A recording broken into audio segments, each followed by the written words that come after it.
कहते हैं आध्यात्म की शरण में जन्म मरण का समाधान है। बिना किसी शब्द ज्ञान के आप एक तत्व को जान लेंगे तो आपको सर्व ज्ञान हो सकता है। किंतु इस समाधान को समझना सरल नहीं है।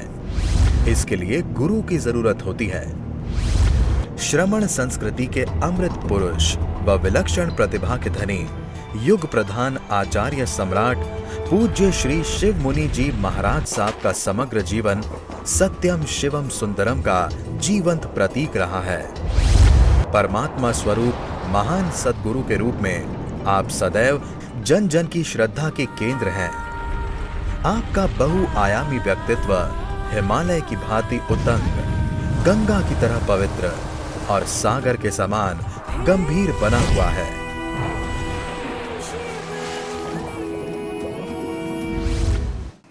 जीवन जीने की कला हमारे जीवन में सत्यम शिवम सुंदरम आए, हमारे जीवन में सुख समृद्धि आए, हमारे जीवन में अनंत शांति का झरना बहे, हमारे जीवन में सबके प्रति प्रेम उमड़े, हमारे जीवन में सबका भला हो, सबके मंगल की भावना आए। ये भावना, ये आनंद का स्रोत कहाँ है?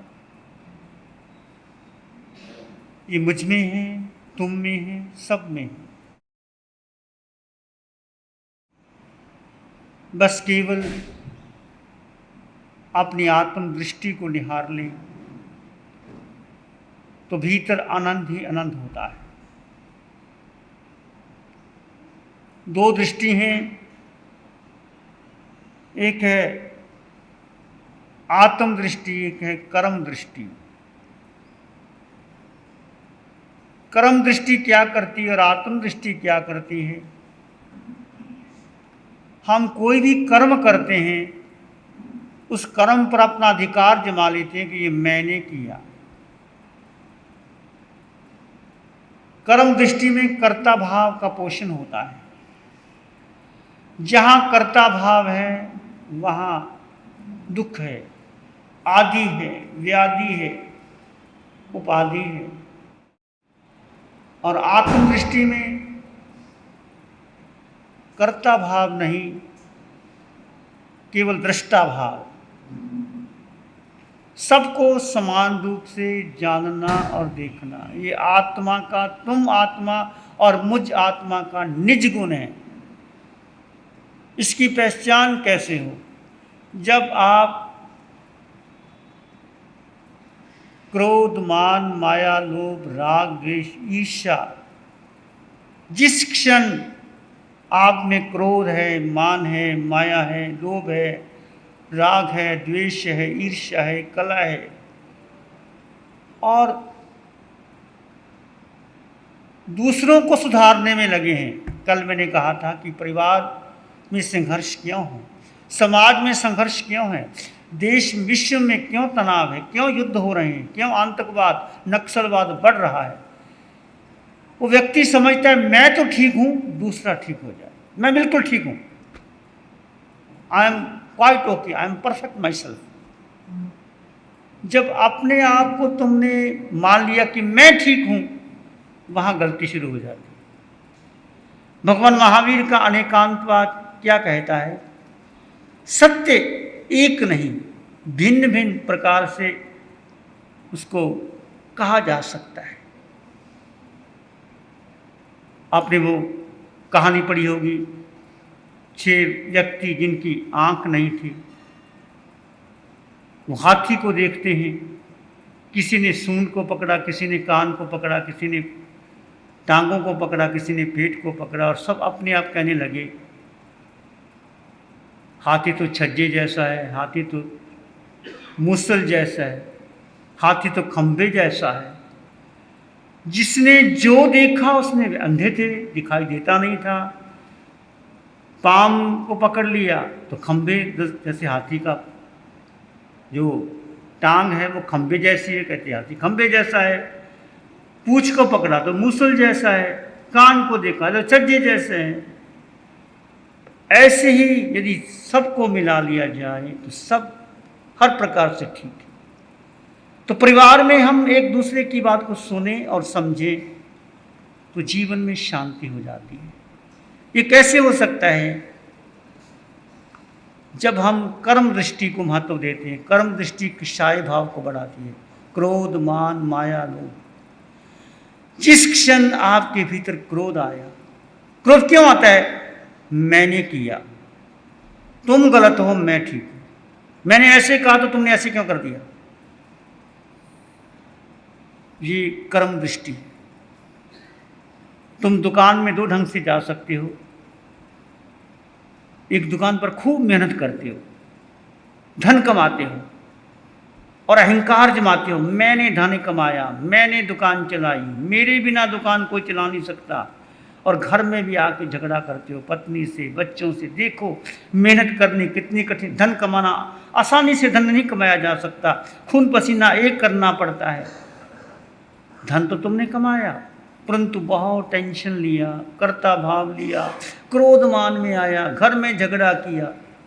और दूसरा व्यक्ति आत्म दृष्टि वाला भी दुकान में जाता है, धन कमाता है। वो क्या करता है? दुकान एक खेल है मेरे लिए, जैसे रसोई बहनों के लिए खेल है। क्यों खेल है? जैसे बच्चों के लिए खेल, बच्चे को अच्छा लगता है बहनों को भोजन बनाना, वो बातें करती करती भोजन बना देती हैं, चपाती भी बना लेती हैं, सब्जी भी छौंक देती हैं, बातें भी कर लेती हैं और गाना भी सुन लेती हैं और सब कुछ कर लेती हैं, क्योंकि कला है भोजन बनाना। और दुकान में जाना, फैक्ट्री में जाना आपके जीवन की कला है। जिस ड्राइवर गाड़ी चलाता है, वो गाड़ी चलाते चलाते स्टीयरिंग पे हाथ रखे सब कुछ देख रहा है, गाना सुन रहा है, सब कुछ कर रहा है, कोई फ़र्क नहीं पड़ता। जहाँ ब्रेक दबाना है ब्रेक दबा देगा, क्लच दबा देगा, सब कुछ कर लेगा, परंतु उसको कला है।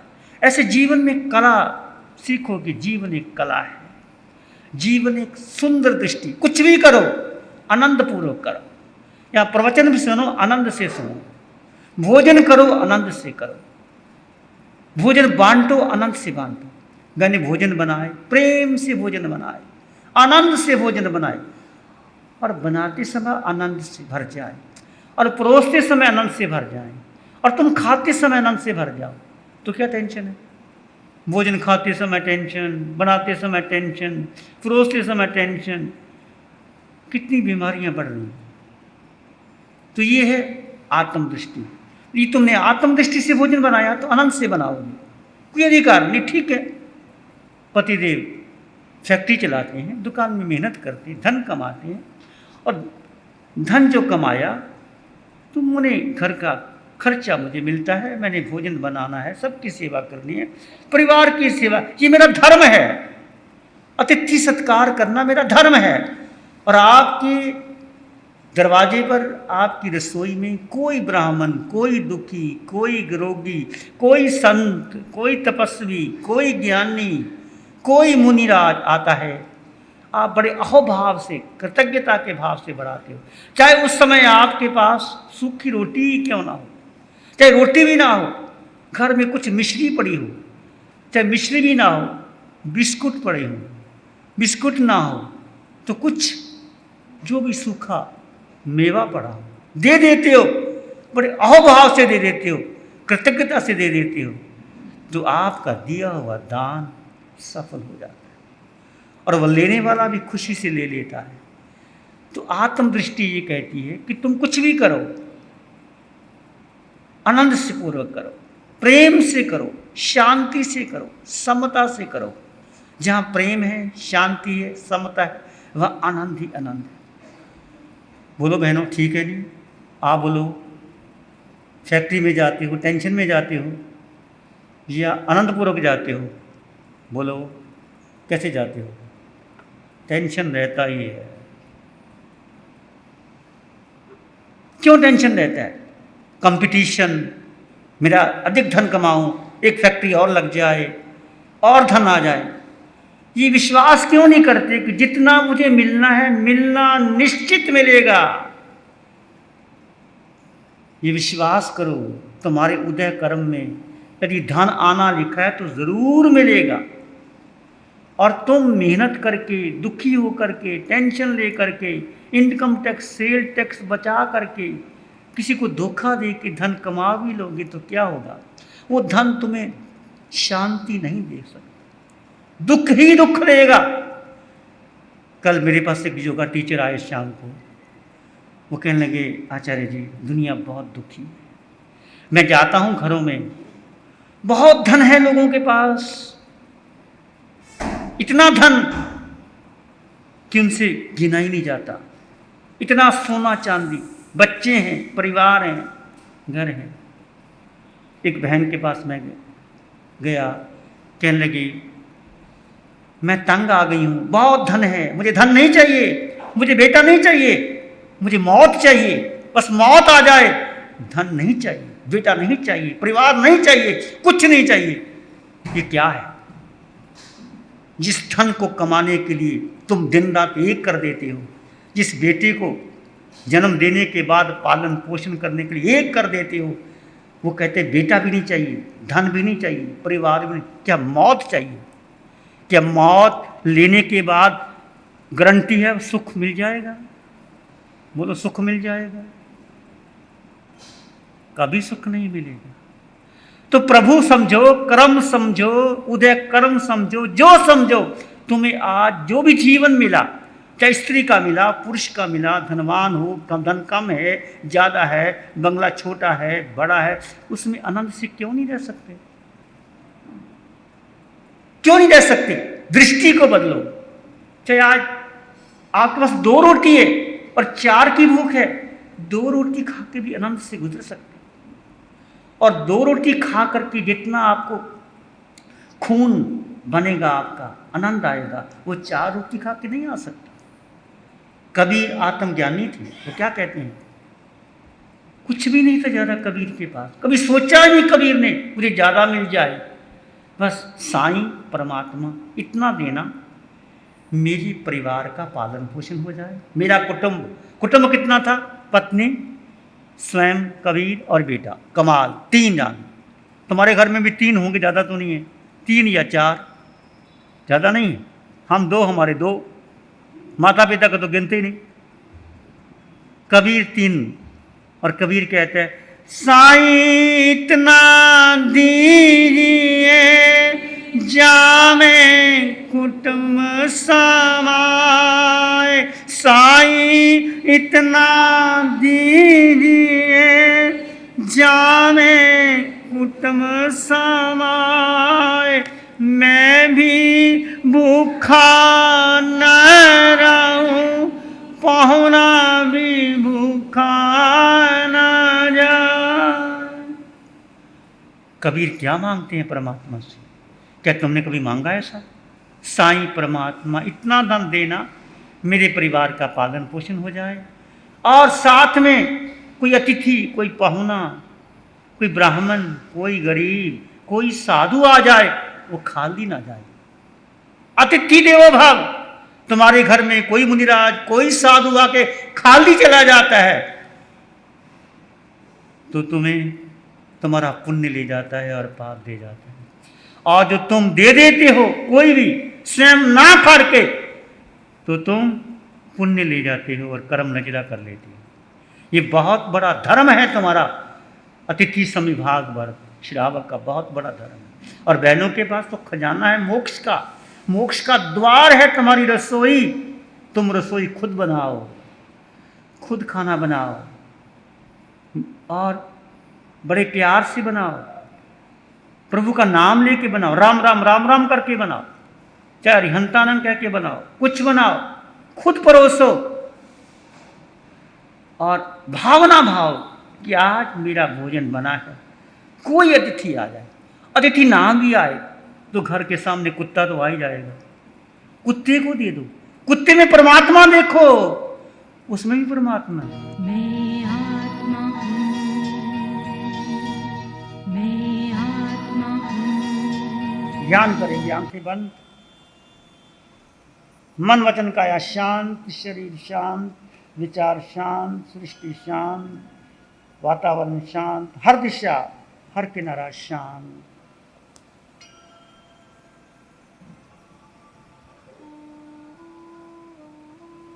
सिर के सिरे से पांव के अंगूठे तक अपने भीतर शुद्ध चेतना का एहसास कीजिए। तुम आत्मा हो।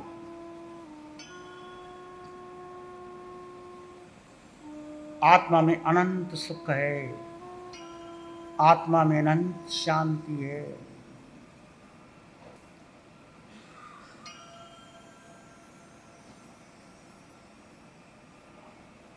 अपने भीतर विचारों को मात्र दृष्टा से देखो और जानो। विचार आ रहे हैं तो आ रहे हैं, आप आत्मा हो। आत्मा में अनंत प्रकाश है ज्ञान का, उस प्रकाश का एहसास कीजिए। अपने भीतर गहरे गहरे चले जाएं।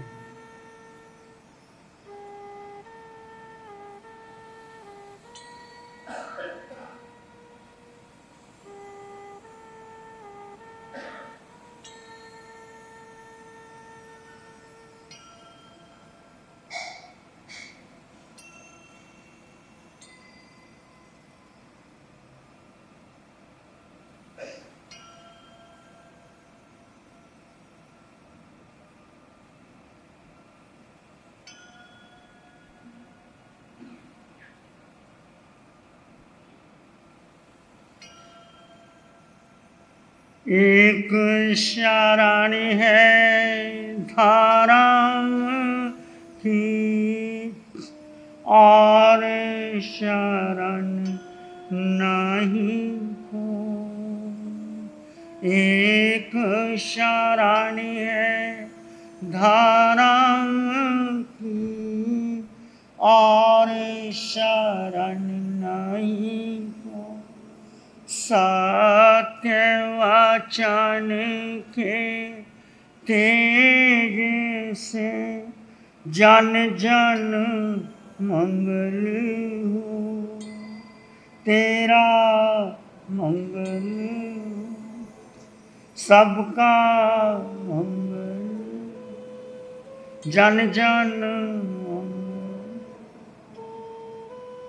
सबका भला हो, सबका मंगल हो, सबका शुभ हो। एक लंबा गहरा सांस लें। अरिहंत परमात्मा के चरणों में अनंत कृतज्ञता ज्ञापित करें। एक और लंबा गहरा सांस। अरिहंत परमात्मा के चरणों में नमन और वंदन। दोनों हाथों को आंखों पे ले जाएं। हल्का सा स्पर्श, धीरे से आंखें खोल सकते हैं। नमो अरिहंतानंद, नमो अरिहंतानंद, नमो सिद्धानंद, नमो आयर्यानंद, नमो उवज्झायानंद, नमो लोए सप्सावनंद। श्री चत्तारी मंगलम, अरहंता मंगलम, सिद्धा मंगलम, साहु मंगलम, केवली पणतो धम्मो मंगलम। चत्तारी लोग उत्तम, अरहंता लोग उत्तम, सिद्धा लोग उत्तम, साहु लोग उत्तम, केवली पणतो धम्मो लोग उत्तम। चत्तारी शरणं अरहन्ते शरणं सिद्धे शरणं साहु शरणं केवली प्रणतं धम्मं चार शरण दो।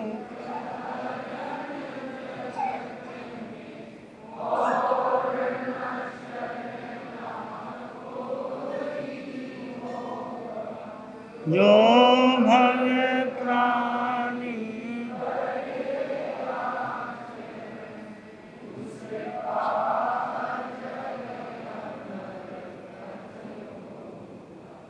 उसका सदा ही